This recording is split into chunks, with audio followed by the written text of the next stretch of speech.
सर्वेभ्यो नमः। देववाणी संस्कृतम ई गुरुकुलम में आप सभी महानुभावों का हार्दिक अभिनंदन है। आइए मित्रों, टीजीटी और पीजीटी संस्कृत सब्जेक्ट, संस्कृत विषय की तैयारी कराने के लिए ये एक श्रृंखला चलाई जा रही है। इस श्रृंखला की आज लाइव कक्षा 9th पढ़ेंगे। जो भी पाठकगण इस सीरीज को, पूरी सीरीज को पढ़ना चाहते हैं, वो इस देववाणी संस्कृतम यूट्यूब चैनल के इस व्हाट्सएप नंबर से संपर्क कर लें। चलिए मित्रों, आज हम आपको नया विषय पढ़ाने जा रहे हैं। नया विषय अर्थात संधि हम पढ़ रहे थे और 3 प्रकार की संधियां होती हैं। आपको जैसा कि बताया गया था कि एक होती है आपकी स्वर संधि। क्या? ये स्वर संधि। और दूसरी संधि होती है आपकी हल संधि, जिसको व्यंजन संधि भी कहते हैं। और तीसरी होती है आपकी विसर्ग संधि। ये आप सभी लोग जानते हैं। अब मित्रों, हमने स्वर संधि पूरी कंप्लीट कर दी है, इसको हमने पढ़ लिया है, राइट। अब हम चलेंगे हल संधि को पढ़ने के लिए। स्वर संधि में आपको बताया गया था कि स्वर संधि अर्थात 2 स्वरों के आपस में संयोग होने पर उनके अंदर, किसी एक के अंदर अथवा दोनों के अंदर कोई विकृति पैदा होती है, उसको क्या कहते हैं? स्वर संधि। अब ठीक इसी प्रकार से हल संधि के अंदर, हल मीन्स व्यंजन, कॉन्सोनेंट्स, जो वर्णमाला के व्यंजन हैं, स्वरों को हटा दीजिएगा, व्यंजन हैं, उन व्यंजनों के आपस में, 2 व्यंजनों के आपस में संयुक्त होने पर अर्थात व्यवधान रहित होने पर, समीप में उच्चारित होने पर उनके अंदर, किसी एक के अंदर कोई विकार पैदा हो जाता है, कोई परिवर्तन पैदा होता है, अथवा दोनों के अंदर कोई भी परिवर्तन पैदा हो जाता है, उस परिवर्तन को ही, उस विकृति को ही, उस बदलती हुई स्थिति को ही क्या कहते हैं? हल संधि। तो आइए मित्रों, आज हम पढ़ने जा रहे हैं आपकी हल संधि। ये लिखा हुआ है हल संधि। हल संधि की परिभाषा मैंने आपको बता दी। डॉक्टर बाबूराम सक्सेना जी महाराज जी इस पुस्तक में सबसे पहले आपके लिए जो संधि लेकर के आए हैं, वह आपकी संधि है श्चुत्व संधि। माने हल संधि के अंदर ये पुस्तक है। इस पुस्तक को यदि आप मंगाना चाहते हैं तो देववाणी संस्कृतम के व्हाट्सएप नंबर पर संपर्क करके आप बहुत ही कम, न्यूनतम मूल्य में मंगा सकते हैं। आपको कहीं पर भी इतने कम मूल्य में नहीं मिलेगी। हम इस पुस्तक को पढ़ा रहे हैं, इसलिए आप सभी पाठक महानुभावों को आपके घर पर ही बैठे बैठे उपलब्ध भी करा रहे हैं। तो चलिए, सबसे पहले हम इस संधि वाला सूत्र देखते हैं। ये इसको इसका प्रसिद्ध नाम है श्चुत्व संधि। क्या नाम है इसका प्रसिद्ध? श्चुत्व संधि। श्चुत्व संधि के लिए सूत्र है इसमें आपका महर्षि पाणिनि का स्तोः श्चुना श्चुः। ठीक है, उच्चारण भी आप मेरा सुनेंगे और करने का प्रयास करेंगे। शुद्ध उच्चारण होना चाहिए। स्तोः श्चुना श्चुः। ठीक है, ये अष्टाध्यायी के 8वें अध्याय का सूत्र है। या मोटा मोटा मैं इसका अर्थ बताता हूं आपको। ये स क्या है? ये स लिखा हुआ है, साक्षात दिख रहा है स, और तोह लिखा हुआ है, तो ये वास्तव में यहाँ पर इसका अर्थ है तवर्ग। तवर्ग में क्या है? त और थ और द और ध और न, दिया गया। तो इसका अर्थ हुआ सा त थ द ध न। ठीक है, बस अभी इसका काकी के छोड़िएगा, हम बाद में बताएंगे। श्चुना, श्चुना, श्चुना में माने श्चुना में जो हम ग्रहण करना चाह रहे हैं वो है आपका ये श दिख रहा है आपको, तालव्य शकार। और चू का होता है अर्थ चवर्ग। तो च, छ और ज और झ और ञ, राइट।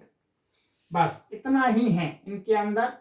अब बस इसका ये अर्थ है, ये आपस में मिल जाएंगे तो इन वर्णों को क्रमशः क्या हो जाएंगे, क्रमशः ये वर्ण हो जाते हैं। यदि इन वर्णों में से कोई भी वर्ण इन वर्णों के साथ में मिल जाता है कहीं पर, तो ये वाले वर्णों, ये वर्ण हैं, ये अपना रूप छोड़ करके क्या कर देते हैं, जैसे स को श हो जाता है, त को च हो जाता है, और छ को और थ को छ हो जाता है, और द को ज हो जाता है, और ध को ज हो जाएगा, न को य हो जाएगा। ये इसका मैंने टेबल बना दिया है। अब आ जाइएगा, अब पढ़ते हैं डॉक्टर बाबूराम सक्सेना महाराज जी के अनुसार क्या कहते हैं महाराज जी। देखिएगा 13 नंबर का, जब सकार या तवर्ग शकार या चवर्ग के योग में आता है, योग में माने समीप में आता है, तो सकार और तवर्ग के स्थान में क्रम से शकार और चवर्ग हो जाता है। यही मैंने आपको टेबल में बताया था कि यदि ये सकार अथवा इस तवर्ग के 5 अक्षर हैं, उनमें से कोई भी वर्ण शकार के साथ में कहीं संयुक्त होते हैं अर्थात समीप में आता है, या चवर्ग के किसी अक्षर में से समीप में आता है, तो क्या हो जाएगा, ये अपना रंग छोड़ देते हैं, ये अपना अस्तित्व छोड़ करके इनके जैसे ही बन जाते हैं, डर जाते हैं जी। तो सकार जो स है उसको तो श हो जाएगा, ठीक है। और तवर्ग, तवर्ग में क्रमशः हो जाएगा त को च, थ को छ, द को ज, ध को झ और न को य। ये मैंने आपको टेबल में बता दिया। अब आ जाइएगा और ये ध्यान रखेंगे, ये आगे पीछे किधर भी हो सकते हैं, स उधर भी हो सकता है, देखिएगा ऐसे ये स है और च इधर भी हो सकता है, तो भी क्या हो जाएगा, ये प्लस कर देंगे इसको, तो भी ये श क्या हो जाएगा, च हो जाएगा, ठीक है। और यदि ये च इधर है और श इधर हो, ये स इधर हो, तो भी ये बदल जाएगा। ये ध्यान रखें, आगे पीछे कहीं पर भी हो सकते हैं, राइट। चलिए अब देखिएगा, हरिस, हरिस प्लस शेते, तो ये स है, इधर आगे श आ गया, तो हरिशेते, माने ये स को क्या हुआ, श हुआ, स्पष्ट दिख रहा है आपको। और हरि सोता है, इसका अर्थ है रामस चिन्होती, तो स और च आ गया, तो स को क्या हुआ, श हो गया, रामश्चिन्होती, राम इकट्ठा करता है, ठीक है।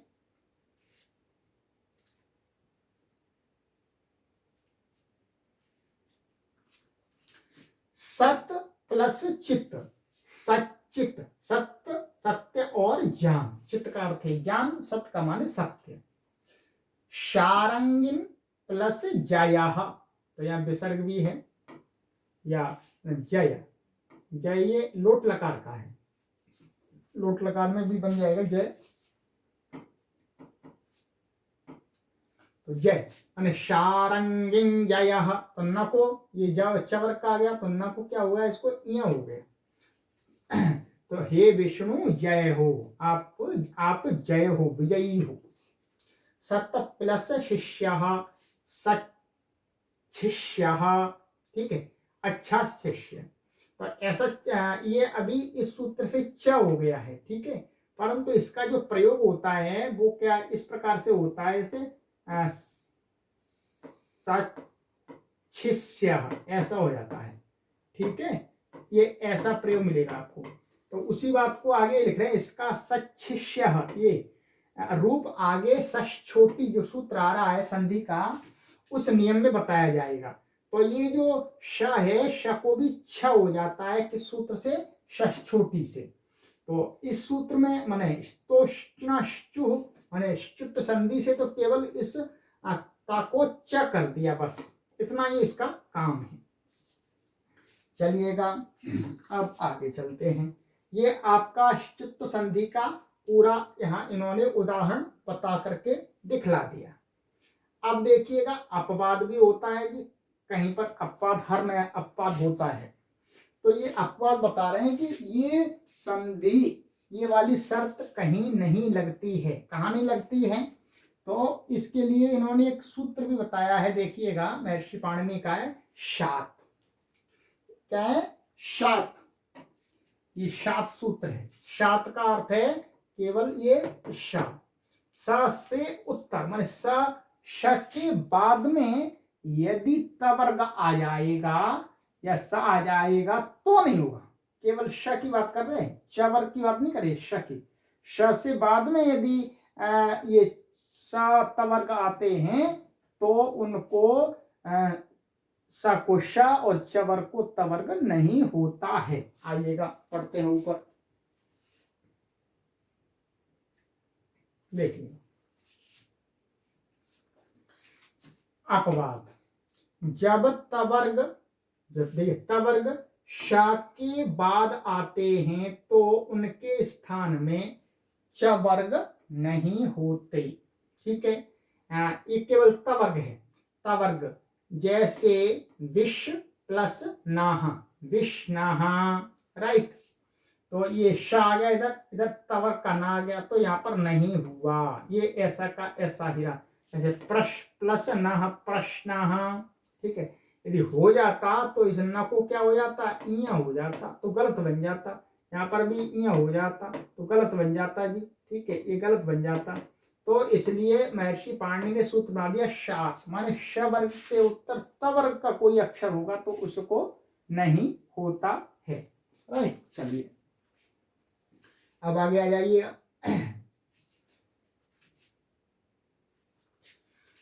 अब ष्टुत्व संधि है, ये ष्टुत्व संधि पढ़ ली, ऐसी एक ष्टुत्व संधि है। अभी हम कर रहे थे स और त को च वर्ग, अब हम करेंगे स को श और च वर्ग को वो त वर्ग को ट वर्ग, उसका नाम है ष्टुत्व संधि। इसका भी एक सूत्र है महर्षि पाणिनि का, देखिएगा ष्टुना ष्टुहु। क्या है, ष्टुना ष्टुहु, ये देखिएगा ष्टुनाष्टुहु। तो यहां पर भी यही बात है, यहां पर कहते हैं कि ये श और ट वर्ग, क्या ट ये ट ठ ड ढ ण, राइट। ये तो इनको, इनके संयोग में यदि त वर्ग वो सा आ जाए अथवा त और वो त वर्ग आ जाए त थ और द और ध और न, ये आ जाते हैं तो क्या हो जाएगा, इस स को श हो जाएगा, त को ट हो जाएगा, थ को ठ हो जाएगा, द को ड हो जाएगा, ध को ढ हो जाएगा, न को ण हो जाएगा। ये इतना ही कहता अष्टनाष्टु, इसका अर्थ यही है। चलिएगा अब हम ऊपर पढ़ते हैं विद एग्जाम्पल, तो और समझ में आपको आ जाएगा।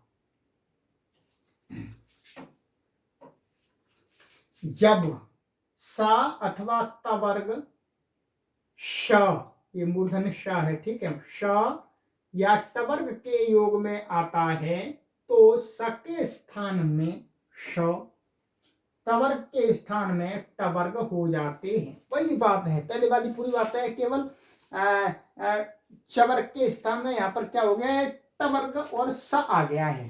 ठीक है, अब देखिएगा जैसे रामस प्लस षष्ठः, तो ये सा है तो मूर्धन श आ गया ये आपका, तो मूर्धन श आ गया तो क्या राम षष्ठः। राम छठवां है, छठा राम। रामस्तीकते, तो रामष्टीकते, राम जाता है। समझ में आ गया। इसी प्रकार से और सारे बहुत सारे उदाहरण हैं। देखिए तत् प्लस टीका, टीका, तो ता को क्या हुआ, टा हो गया, तो टा इधर आ गया इसलिए। चक्रिन प्लस ढौक से, चक्रिन ढौक से, हे कृष्ण तू जाता है। ठीक है, चलिए आगे है इसका उदाहरण आपका एक और बचा है। पेश प्लस ता, पेशटा, तो यहाँ शायद तवा ये ता आ गया तो ता को क्या हुआ, टा हो गया। पेशटा पीसने वाला, चूर्ण पीसने वाला, दवाई पीसने वाला, आटा पीसने वाला कुछ भी पीसने वाला। अब इसका एक जो और कुछ विशेष है, इसमें जो काम करता है कहीं निषेध भी करता है और कुछ जोड़ता भी है। तो उसके लिए क्या है, यहां पर देखिएगा पहले ये सूत्र है। एक सूत्र है निषेध, अर्थात यहां नहीं होता है। ये वाला सूत्र है न पदांतात टोर नाम, ये न अलग है। ठीक है, न पदांतात टोह अनाम। ये और ये एक वार्तिक है, इसका अर्थ वही देखेंगे।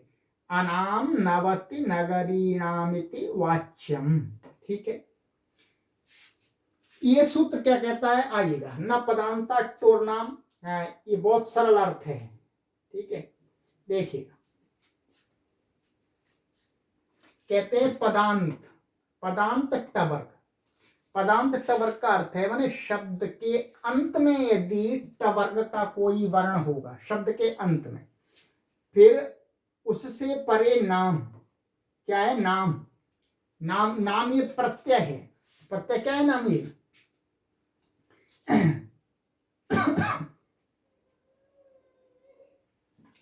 जो षष्ठी, ये ऐसे हलंत है। षष्ठी का बहुवचन का जो प्रत्यय आता है, जैसे रामाणाम, ग्रामाणाम, तो वो नाम है वह।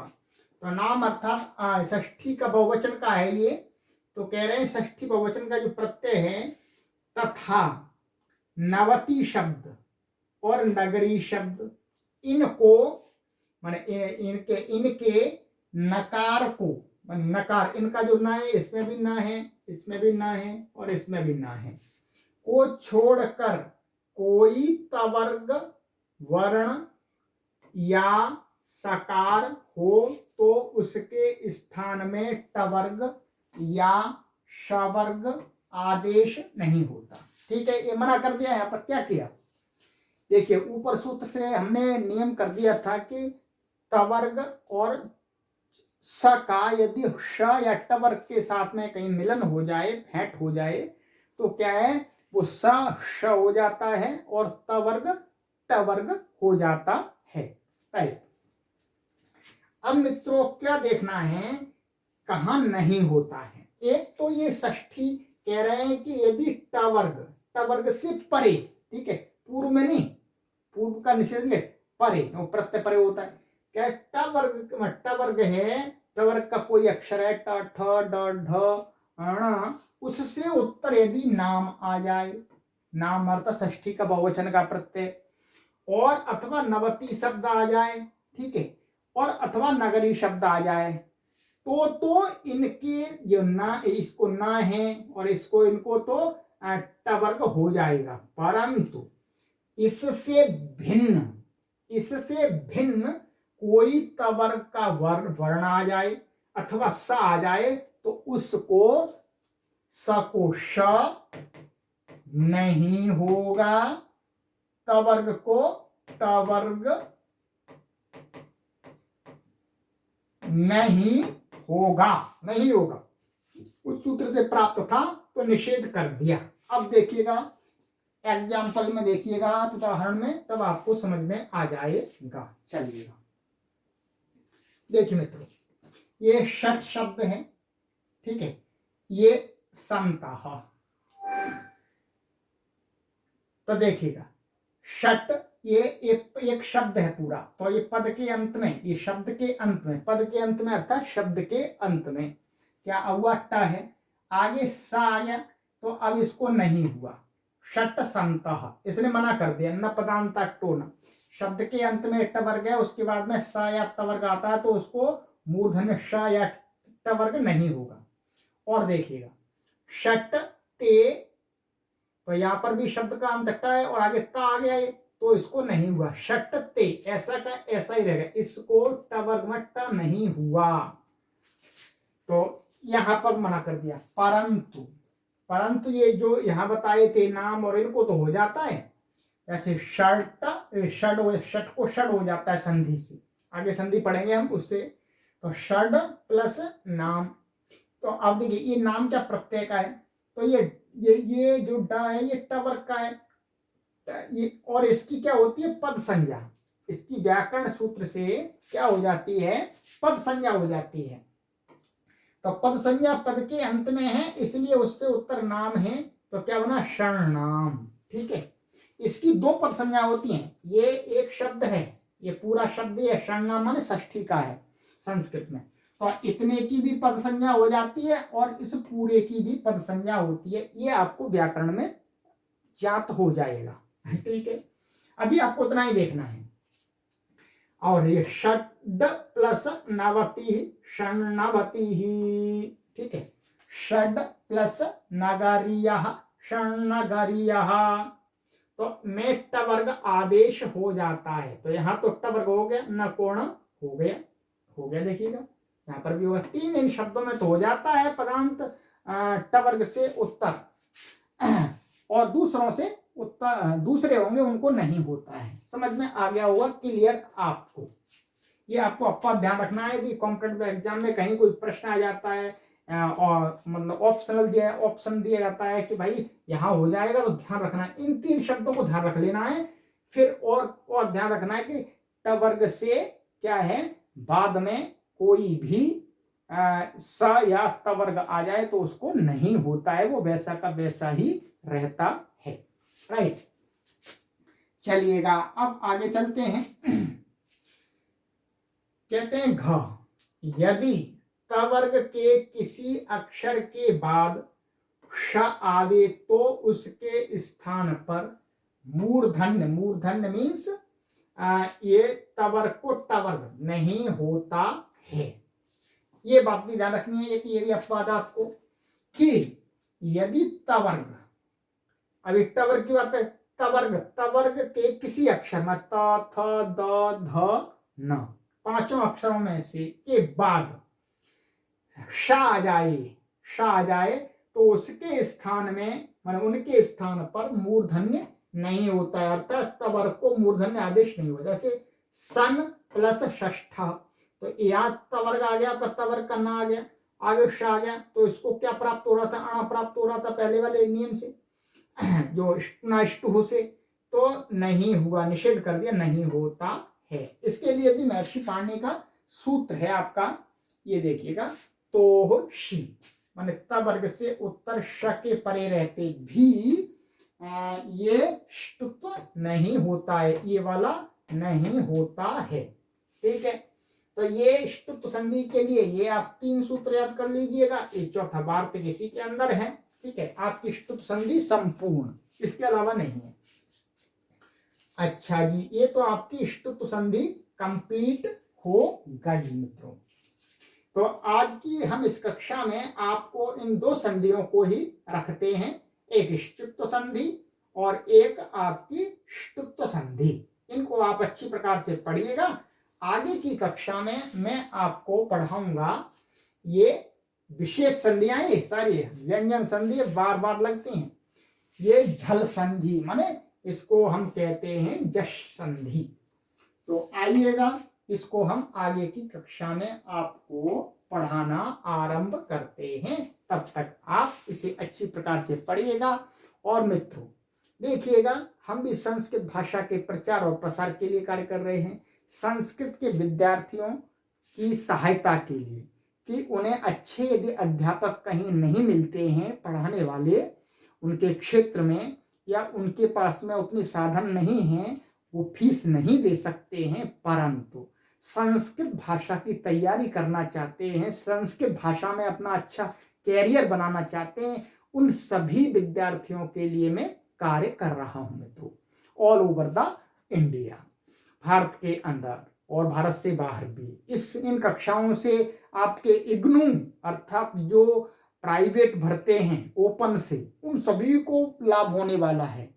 तो मेरा आपसे यही निवेदन है कि आप बिल्कुल भी मन में कोई भी छोटा भाव ना रखते हुए परोपकार की दृष्टि से संस्कृत भाषा को प्रचारित और प्रसारित करने के लिए, प्रमोशन करने के लिए आप अधिक से अधिक अपने साथियों को इन कक्षाओं के बारे में बताएं। ये पुस्तक मुझे पूरी इसमें पढ़ानी है और इस पुस्तक के अंदर संस्कृत की जितनी चीजें, व्याकरण संबंधी जो भी चीजें होती हैं, वो सभी आ जाती हैं मित्रों। इस पुस्तक के अंदर, एक कमाल की पुस्तक है मित्रों, सभी आ जाते हैं। आपको कहीं भी किसी भी अध्यापक महानुभाव के पास में पढ़ने के लिए नहीं जाना है। आप YouTube को चालू करके देववाणी संस्कृतम को अपने गृह पर ही बैठे बैठे जब चाहें, जहां चाहें वहां पढ़ सकते हैं और दूसरों को भी सूचना दे करके उन्हें भी पढ़ने का एक अवसर दे सकते हैं। मित्रों, करोड़ों विद्यार्थियों को इसका लाभ होना चाहिए, है, कश्मीर से लेकर के आपके कटक तक, ठीक है, और पूरे भारत में दक्षिण से उत्तर तक, पूर्व से पश्चिम तक, संपूर्ण भारत में संस्कृत के विद्यार्थियों के लिए मैं ये परिश्रम कर रहा हूं मित्रों। तो आप अपने क्षेत्र में सबको बताइएगा, सब बताइएगा, संस्कृत वाले सभी जो भी अध्यापक हैं, अध्यापक भी इसका लाभ ले सकते हैं। वो अपने पढ़ाने के लिए और अच्छी इन चीजों को स्पष्ट कर सकते हैं, ठीक है। कोई भी चीज आपको समझ में नहीं आती है तो कमेंट कीजिएगा, पर पहले समझने का प्रयास कीजिएगा। और इस पुस्तक को यदि आप अपने घर पर ही बैठे बैठे मंगाना चाहते हैं तो देववाणी संस्कृतम के इस व्हाट्सएप नंबर से आप संपर्क करेंगे तो आपको ये पुस्तक आपके घर पर ही बैठे बैठे न्यूनतम मूल्य से प्राप्त हो जाएगी मित्रों। जो इसका मूल्य है वही हम ले रहे हैं, बिल्कुल भी अधिक नहीं ले रहे हैं। आप पब्लिकेशन जिसने की है उससे भी खरीदेंगे, वो भी आपको अधिक पैसे में पहुंचाएगा। मैं आपकी सुविधा के लिए, सभी संस्कृत पाठकों की सुविधा के लिए इस पुस्तक को आप तक पहुंचाने का संकल्प लेकर के चल रहा हूं। तो चलिए मित्रों, आइएगा, इस कक्षा को हम यहीं विराम देंगे। आगे की कक्षा में आपसे मिलते हैं नई संधि के साथ। सर्वेभ्यो नमः।